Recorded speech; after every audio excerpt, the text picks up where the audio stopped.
ಎಲ್ಲರಿಗೂ ನಮಸ್ಕಾರ. ಸ್ಕೈವಾಲ್ ಸ್ಟುಡಿಯೋಗೆ ಸ್ವಾಗತ. ಇವತ್ತಿನ ರೀಡಿಂಗು, ಈ ಅಮಾವಾಸ್ಯೆ ಕಳೆದ ನಂತರ ನಿಮ್ಮ ವ್ಯಕ್ತಿ ಮರಳಿ ಬರುತ್ತಾರಾ ಅನ್ನೋದು ಇವತ್ತಿನ ರೀಡಿಂಗ್ ಆಗಿರುತ್ತೆ.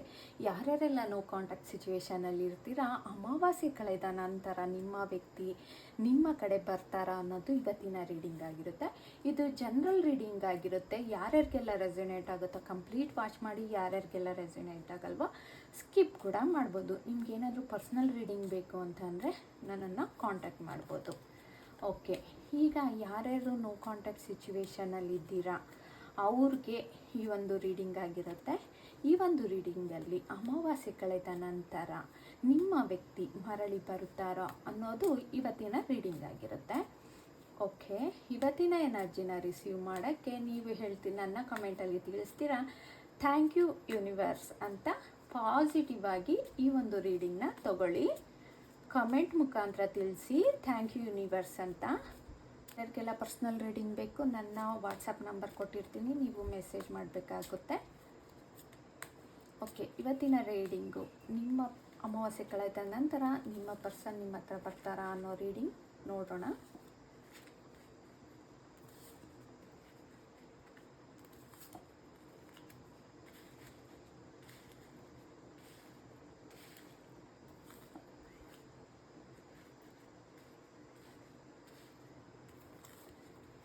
ನಿಮ್ಮ ವ್ಯಕ್ತಿಯ ಹೆಸರನ್ನು ನೆನಪು ಮಾಡ್ಕೊಳ್ಳಿ.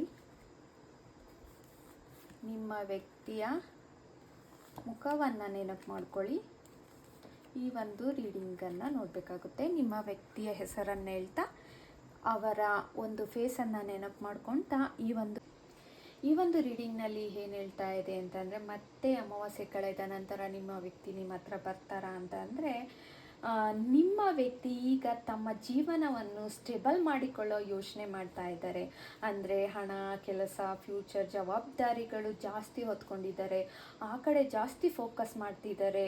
ಅವರು ಸಂಪೂರ್ಣವಾಗಿ ನಿಮ್ಮನ್ನು ಮರ್ತಿಲ್ಲ, ಆದರೆ ಈಗ ಪ್ರಾಕ್ಟಿಕಲ್ ಆಗಿ ಯೋಚಿಸ್ತಿದ್ದಾರೆ. ಕೆಲವರಿಗೆ ಈ ವ್ಯಕ್ತಿ ಈಗ ತುಂಬ ಕೆಲಸದ ಒತ್ತಡ ಆಗಿರ್ಬೋದು, ಫೈನಾನ್ಷಿಯಲಿ ಅವರು ಸಮಸ್ಯೆಯಲ್ಲಿ ಇರ್ಬೋದು.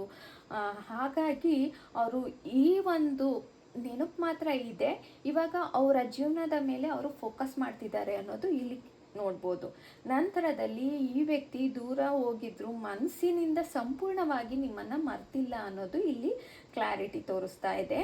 ಆದರೆ ಹೊರಗಡೆ ಅವರು ಮರ್ತಿದ್ದಾರೆ ಅಂತ ಅನ್ನಿಸ್ಬೋದು ನಿಮಗೆ, ಬಟ್ ಅವರ ಮನಸ್ಸಲ್ಲಿ ನಿಮ್ಮನ್ನು ತುಂಬಾ ಮಿಸ್ ಮಾಡ್ಕೊತಾ ಇದ್ದಾರೆ. ನಿಮ್ಮನ್ನು ತುಂಬ ಒಂದು ವ್ಯಾಲ್ಯೂ ಅವ್ರಿಗೆ ಗೊತ್ತಾಗಿದೆ ಅನ್ನೋದು ಇಲ್ಲಿ ಕಾಣ್ತಾ ಇದೆ. ನಂತರದಲ್ಲಿ ಇಲ್ಲಿ ದ ಮೂನ್ ಕಾರ್ಡ್ ಬಂದಿದೆ. ಇಲ್ಲಿ ಸ್ವಲ್ಪ ಅವ್ರಿಗೆ ಕನ್ಫ್ಯೂಷನ್ ಜಾಸ್ತಿ ಆಗಿದೆ. ಅಂದರೆ ಅವರು ತಮ್ಮ ಫೀಲಿಂಗ್ಸನ್ನು ಒಪ್ಪಿಕೊಳ್ಳದೆ ಇರ್ಬೋದು. ಆದರೆ ಕೆಲವರಿಗೆ ಇಲ್ಲಿ ತೋರಿಸ್ತಾ ಇರೋದೇನು ಅಂತಂದರೆ, ಕೆಲವರು ಥರ್ಡ್ ಪಾರ್ಟಿ ಸಿಚುವೇಶನ್ನಲ್ಲಿದ್ದಾರೆ, ಇನ್ನು ಕೆಲವರು ಫ್ಯಾಮಿಲಿ ಅವ್ರನ್ನ ಬಿಡ್ತಾ ಇಲ್ಲ, ಆ ಥರ ಒಂದು ಫ್ಯಾಮಿಲಿ ಹೊರೆ ಹೊತ್ಕೊಂಡಿದ್ದಾರೆ. ಈ ಥರ ಒಂದು ಕನ್ಫ್ಯೂಷನ್ನಲ್ಲಿ ಇದ್ದಾರೆ. ಆದರೆ ಈ ಕಾರ್ಡ್ ಏನು ಹೇಳ್ತಾ ಇದೆ ಅಂತಂದರೆ, ಅಮಾವಾಸ್ಯೆ ನಂತರ ಸಿಚುವೇಶನ್ ನಿಧಾನವಾಗಿ ಕ್ಲಿಯರ್ ಆಗೋ ಚಾನ್ಸ್ ಇದೆ.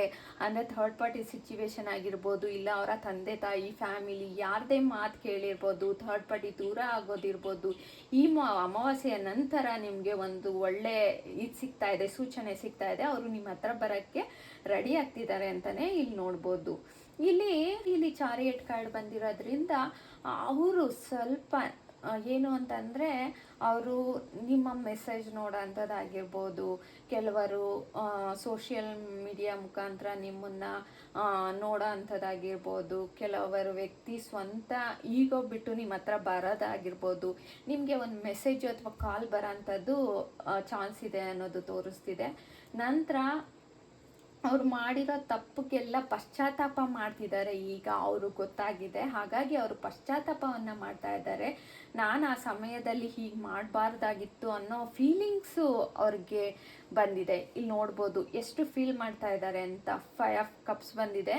ಅವ್ರಿಗೆ ನಿಜವಾಗ್ಲೂ ಅವ್ರು ಮಾಡಿರೋದು ತಪ್ಪು ಅಂತ ಈಗ ಅವ್ರಿಗೆ ಗೊತ್ತಾಗಿದೆ. ನಿಮ್ಮ ವ್ಯಾಲ್ಯೂ ಏನು ಅಂತ ಹೆಚ್ಚು ಅರ್ಥ ಆಗ್ತಿದೆ ಅನ್ನೋದು ಇಲ್ಲಿ ಕ್ಲಾರಿಟಿ ಗೊತ್ತಾಗ್ತಾ ಇದೆ. ನಂತರ ನ್ಯೂ ಬಿಗಿನಿಂಗ್ ಎನರ್ಜಿ ತುಂಬ ಸ್ಟ್ರಾಂಗ್ ಆಗಿ ಬರ್ತಿದೆ. ಅಮಾವಾಸ್ಯೆ ನಂತರ ರಿಲೇಷನ್ಶಿಪ್ಪಲ್ಲಿ ಹೊಸ ಆರಂಭ ಆಗಿರ್ಬೋದು, ಮತ್ತೆ ಮಾತುಕತೆ, ಮತ್ತೆ ಚೇಂಜಸ್ಸು ತುಂಬ ಜಾಸ್ತಿ ಆಗೋವಂಥದ್ದು ಇದೆ. ನಂತರದಲ್ಲಿ ಕೆಲವರಿಗೆ ವೆಯ್ಟ್ ಮಾಡಿ ಖಂಡಿತವಾಗ್ಲೂ ಇಲ್ಲಿ ಒಂದು ಒಳ್ಳೆ ಕಾರ್ಡ್ಗಳು ಬಂದಿರೋದ್ರಿಂದ ಮತ್ತೆ ನಿಮ್ಮ ಲೈಫ್ಗೆ ಅವರು ಕಮ್ ಬ್ಯಾಕ್ ಮಾಡೋ ಅಂಥದ್ದು ಸಿಚುವೇಶನ್ ಬಂದಿದೆ ಅಂತಲೇ ಹೇಳ್ಬೋದು. ಇದೇ ಕಮ್ಯುನಿಕೇಶನ್ ಕಂಪ್ಲೀಟ್ ಆಗಿಲ್ಲ, ಬಟ್ ಯೂನಿವರ್ಸ್ ಈ ಸಂಬಂಧದಲ್ಲಿ ಇನ್ನೊಂದು ಚಾನ್ಸ್ ಕೊಡೋ ಪ್ರಯತ್ನ ಮಾಡ್ತಿದ್ದಾರೆ ಅಂತ ತೋರಿಸ್ತಾ ಇದೆ. ನಿಧಾನವಾಗಿ ನೀವು ನಿಮ್ಮ ವ್ಯಕ್ತಿಯ ಮೆಸೇಜ್ ಆಗಿರಲಿ, ಮತ್ತೊಂದು ಕಾಲ್ ಆಗಿರಲಿ, ನಿಧಾನವಾಗಿ ರಿಸೀವ್ ಮಾಡ್ಕೊಳ್ಳಿ. ಯಾವುದೇ ರೀತಿಯ ಜಗಳದ ಮುಖಾಂತರ ಹೋದರೆ ಖಂಡಿತ ಮತ್ತೆ ಅವ್ರು ದೂರ ಆಗೋ ಅಂಥದ್ದು ಇರುತ್ತೆ. ಹಾಗಾಗಿ ಅವರು ಮೆಸೇಜ್ ಮಾಡಿದ್ರೆ ನೀವು ಖಂಡಿತವಾಗ್ಲೂ ಮೆಸೇಜ್ ಮಾಡಿ, ನಿಮಗೆ ಕಾಲ್ ಅಥವಾ ಮೆಸೇಜ್ ಬರೋಂಥ ಚಾನ್ಸ್ ಇದೆ ಅಂತಲೇ ಹೇಳ್ಬೋದು. ಈ ಅಮಾವಾಸ್ಯೆ ಕಳೆದ ನಂತರ ನಿಮ್ಮ ವ್ಯಕ್ತಿಯ ಮೂವ್ಮೆಂಟ್ ಕಾಣಬಹುದು. ಅವರು ನಿಮ್ಮನ್ನು ಮರ್ತಿಲ್ಲ ಅನ್ನೋದು ತೋರಿಸ್ತಾ ಇದೆ.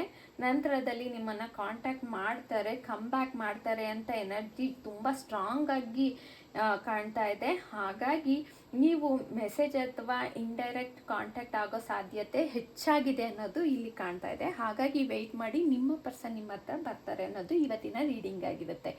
ಈ ಒಂದು ರೀಡಿಂಗ್ ಯಾರ್ಯಾರಿಗೆಲ್ಲ ಇಷ್ಟ ಆಗಿದೆ ಲೈಕ್ ಮಾಡಿ, ಶೇರ್ ಮಾಡಿ. ನಂತರದಲ್ಲಿ ನಾನು ಆಲ್ರೆಡಿ ನಿಮಗೆ ಒಂದು ಬ್ರಾಸ್ಲೈಟ್ ಬಗ್ಗೆ ನಾನು ಹೇಳಿದ್ದೀನಿ. ಇದು ನಿಮಗೆ ರೋಸ್ ಕ್ವಾರ್ಟ್ಸ್ ಬ್ರಾಸ್ಲೈಟು. ಈ ಒಂದು ಬ್ರಾಸ್ಲೈಟ್ ಹಾಕೋದ್ರಿಂದ ನಿಮ್ಮ ಸಂಬಂಧ ತುಂಬಾ ಗಟ್ಟಿ ಆಗುವಂಥದ್ದು.